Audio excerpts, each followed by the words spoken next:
last year, September 6th. It was on Labor Day. And we'd been worried about fires because it had been so dry all summer. We hadn't got any rain. Just the perfect conditions. So, had a 40-mile-an-hour wind and no humidity or anything. So, fire started. I was in Montana, actually, and got the phone call about 10 o'clock at night, and the kids were here and said, got a fire started, and we just immediately jumped in the rig and took off, 11-hour drive home, because we knew what the conditions were like, and we kept getting progress reports, and actually called some people across the Columbia River in Douglas County and said, hey, can you get ready for structure control? And it was about, probably midnight here this time, and woke them all up, and they said, okay, yeah, we'll get ready. Well, as we were driving, they called back 20 minutes later and said, it's already jumped the Columbia River. We're not going to be able to help. So that was just how bad the situation. Crazy. We'd never seen anything this bad. We've always had, fires here and there, but nothing like what happened last year. Yep. So.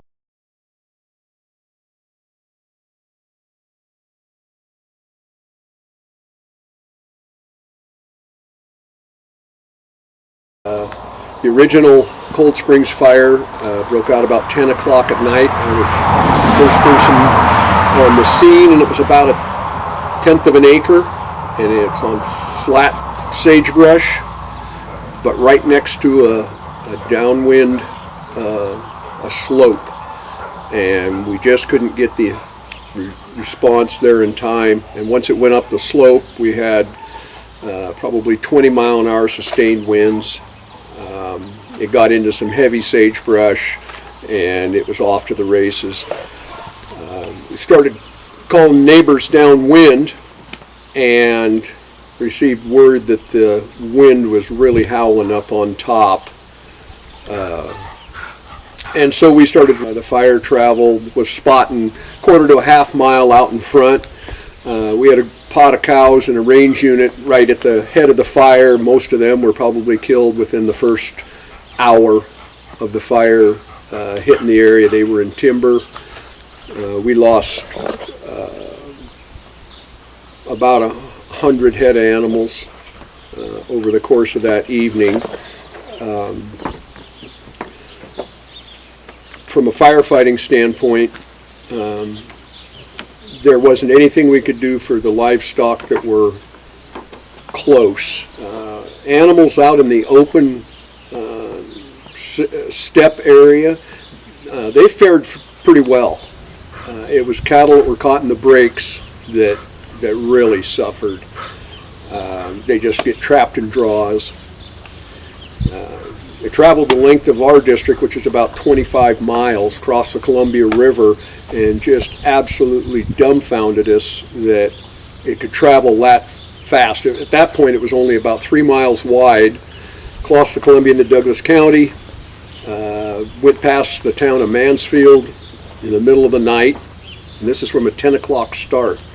Was headed, word was it was heading towards Ephrata. The worst part about this fire was we could not get out in front of it or try to save cattle or open gates. It was so fast moving.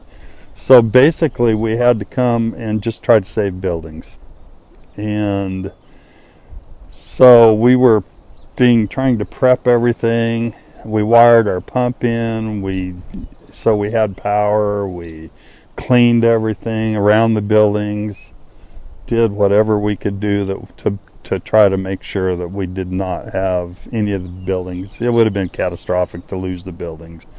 But meanwhile, we had 2,500 ton of hay stacked around here, and when the fire came in, there was nothing we could do, but from 1/4 to a half mile away, the embers were starting the haystacks on fire, and so it was a little panic time. Yeah, we had enough water here that we could keep the houses watered down. So that really helped. So we saved all the buildings. It went through here so quick. The flames are like 20, 25 feet, and it was going 40 miles an hour. So it was like a couple hours of prep time around here. We had a lot of people come up and help from town, and it made us really humble and everything.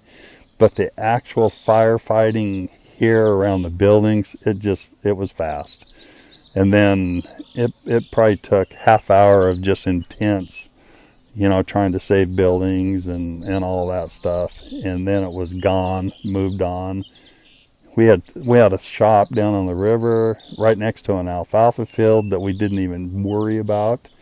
And of course we went down there, the shop had burned. Just stuff like that. You could only do what you could do.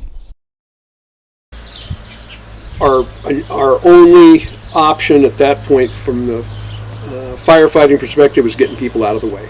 It was strictly, we evacuated everyone that we could, went back to different ranches and homes multiple times to make sure everybody was out, because there really wasn't anything we could do with it. 10 o'clock the next morning, a second fire started about 3 miles west of the original Cold Springs fire.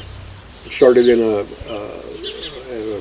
abandoned sawmill in there. It's the one that did the most damage. It traveled up, we're probably 3 miles downwind from the sawmill, and it hit us before we could even begin to get equipment in position. Went through here so quick, it was just too dangerous, to even go open gates or anything. And the wind was blowing so hard, and it had been so dry, and it was so dusty. Between the smoke and the ash and the dirt blowing, I think the cattle probably got confused a lot, and then they got tired of trying to outrun it, and so we lost a lot of cattle. There was just nothing you could do. It was just that fast. Everything. It burned so hot, so fast. A lot of the land, and now we're having so much dry. We haven't had any rain so we're having a lot of dust storms, and even in the springtime. So we're really worried about grass coming back and how long it's going to take. It did burn a lot of sagebrush, which is probably good. We're hoping that it comes back better than ever, but we do need some rain. We lost some outbuildings and what have you, but as it went past the headquarters of the ranch and went to the rest of the ranch, there was nothing we could do for anything that wasn't someone's home. My brother's home burned a mile up the road.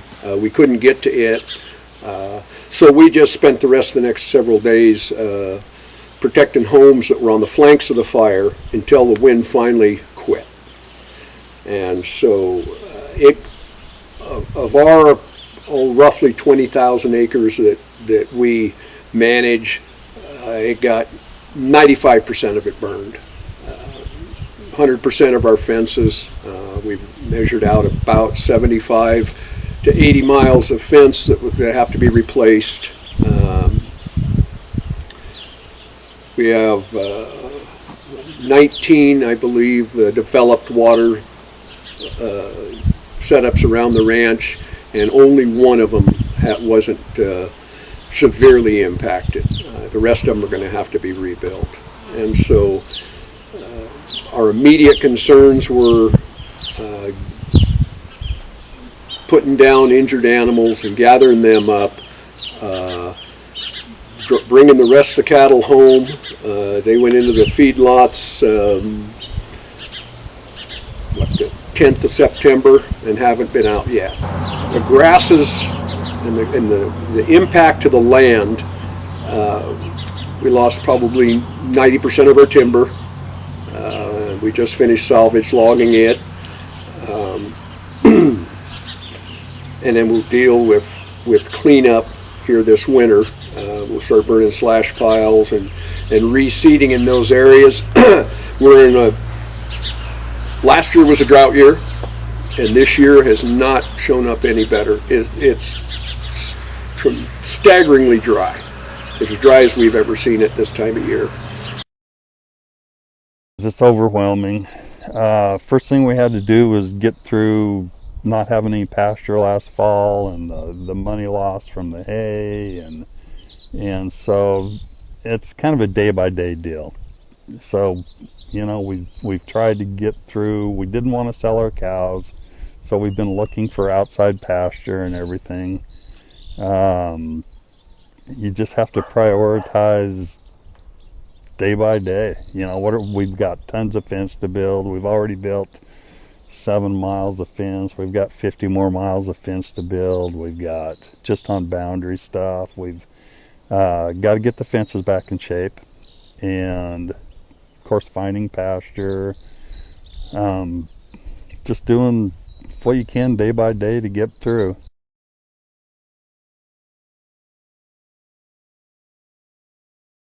It's going to be a process. So we're hoping 3 to 4 years on the fences.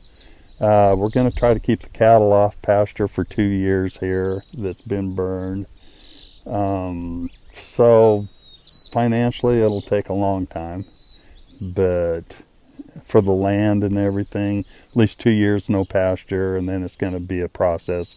Getting springs back, weed control is going to take a lot of time. So yeah, that's going to be a lot of work. Good steward of the land. It's just about being a good steward of the land and trying to leave it better for the next generation than it has been for us. So we try to be very progressive and trying to take care of the land. That's important. Wildlife, water, the pasture land. We're just grass farmers. That's all we are. So we have to take care of it. Had, you know, a lot of little fires, say, and mainly man-made, but we've been able to put them out fairly quick and everything. And so I would say not anymore, you know, the last 20 years than what it was before that. But they are getting a little bit worse in intensity. And last year was we actually chose here just recently to liquidate most of the cow herd for the simple reason is we got too much infrastructure, and we're getting wind events that just keep coming. The month of April, we've had dirt blowing weeks on end, and so the damage caused by the drought and the regen on grass is going to be a slow process. Right now, you're originally thinking seed set the second year to turn cows back in, but true recovery in some pastures that really burned hot and hard could be longer. We've got to determine this fall, are we going to try and do any reseeding on areas that didn't recover this year. Look at those bald spots, soils that were just scalded and hydrophobic. Fortunately, there hasn't been a lot of rain to create runoff issues there, and so that'll be an ongoing process. We did seed real early this spring, a couple hundred acres of real early season grasses at our lowest elevations, and had moisture, and they're all sprouting and they're all coming, but with no rain, I don't have a lot of hope for them. They're going to take some time to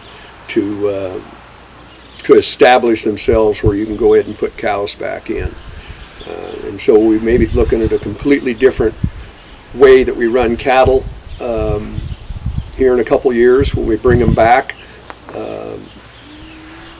More cycling of the cows through the different pastures. We have 17 different pastures that we run on, and we may be cranking them through at a higher rate.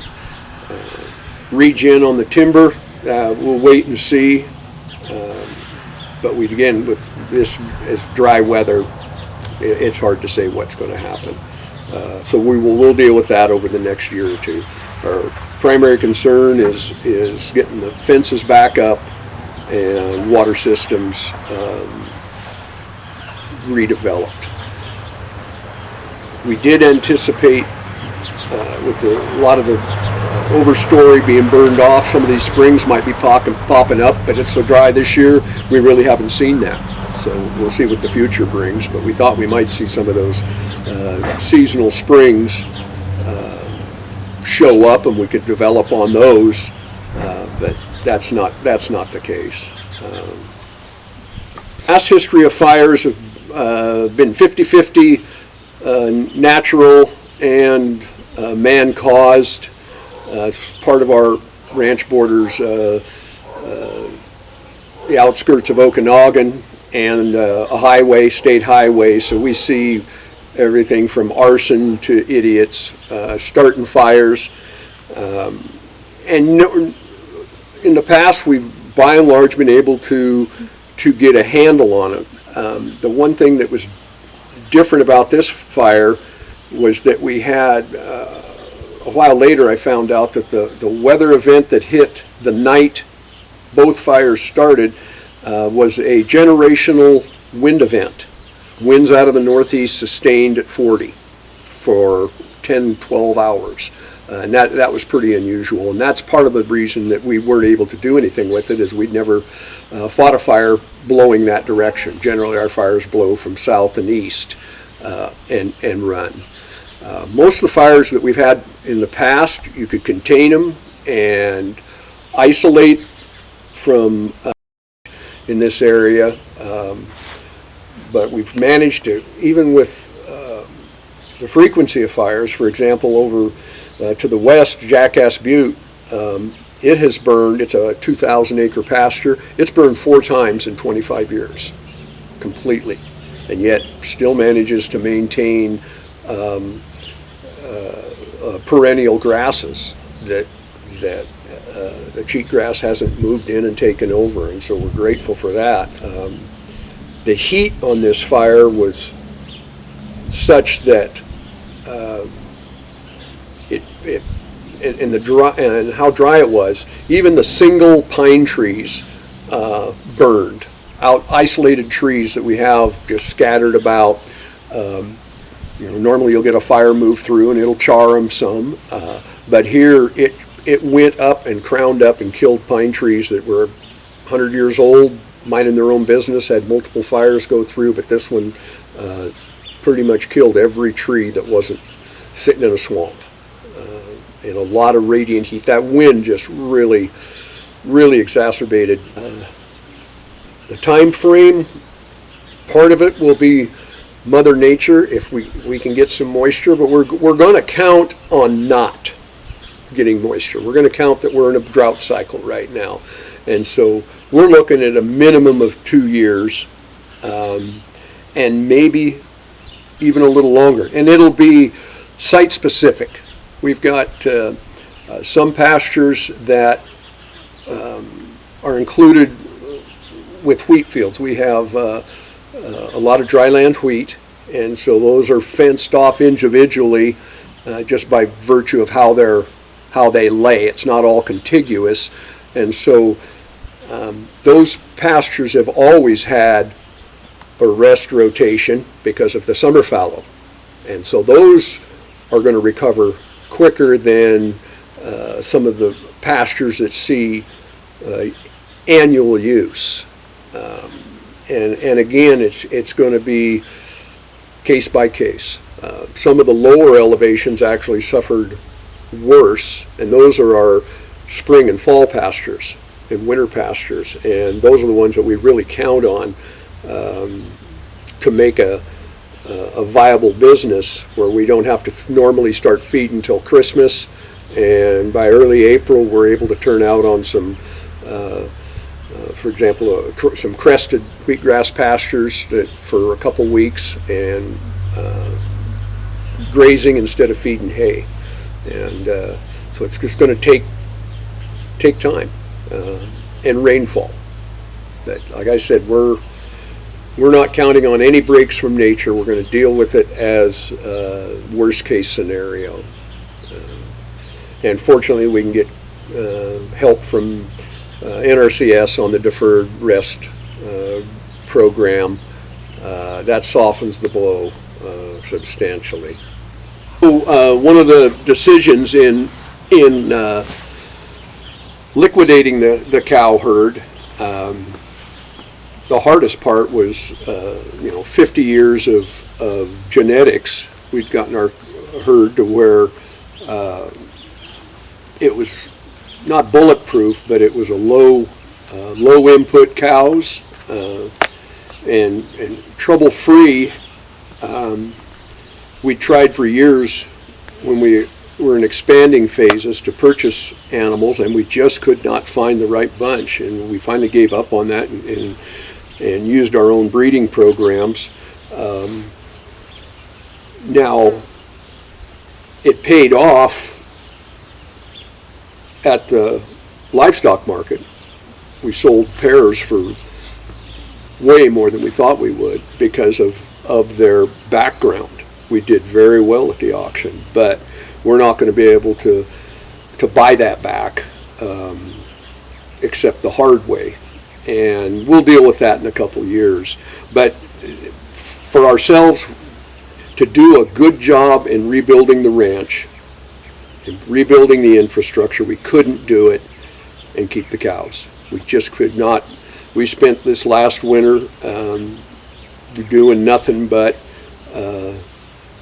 feeding and dealing with limited facilities because so many our fences are all gone. We only built a few miles last fall just to kind of hold us in, and it showed us that our time needed to be spent elsewhere other than dealing with cows. It was just nickel and diming us to death with our most valued commodity, and that's time. We just don't have that much. And so, and we couldn't do a good job then also with the dryland ground, the irrigated ranch. Everything was going to suffer. And so in 2 years, we would be right back where we started with bad infrastructure. And we thought, let's just clean up our mess. We got to start thinking about the next generation too. And we'll be better for it. Our grass will be better for it. I'm not going to see pine forests in my lifetime again, which I'm going to miss. But it's the way it is. We're not the first ones to get burned out, and there are those who suffered way worse than we did. And I'm actually excited about the future. Being able to take the time to put the finishing touches to everything from water systems to our fences. We are going to have to put in a lot more steel gates than we had in the past. We're able to,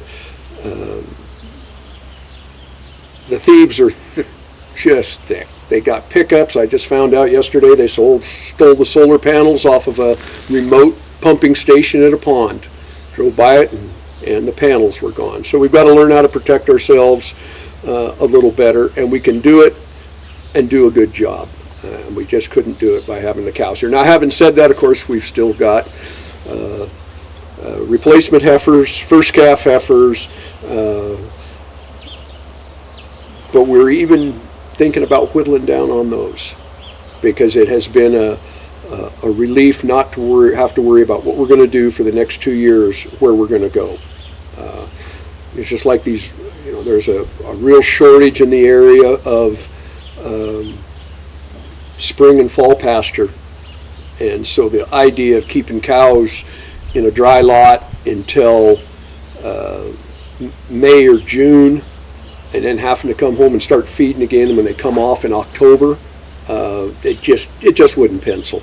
It just wouldn't pencil. And so we're excited about being able to do some things that we hadn't had time before, and clean up the place. So that's the only upside of it. We're missing the wildlife. We're missing all the little things. We're going to be spending a lot of time chasing some weeds, but trying to figure out how to get our pasture grass stands back into shape to where we can use the cows to improve them. And we were starting that process when this came along, and we're actually seeing good results. But we'll have to do it different. And we'd actually trained some cows last year, the last 2 years, and they've done a really good job. And so I was excited about being able to do that this year, but there's not a fence around the wheat field yet, so we've got to get that built prior to needing them there. This is all doable.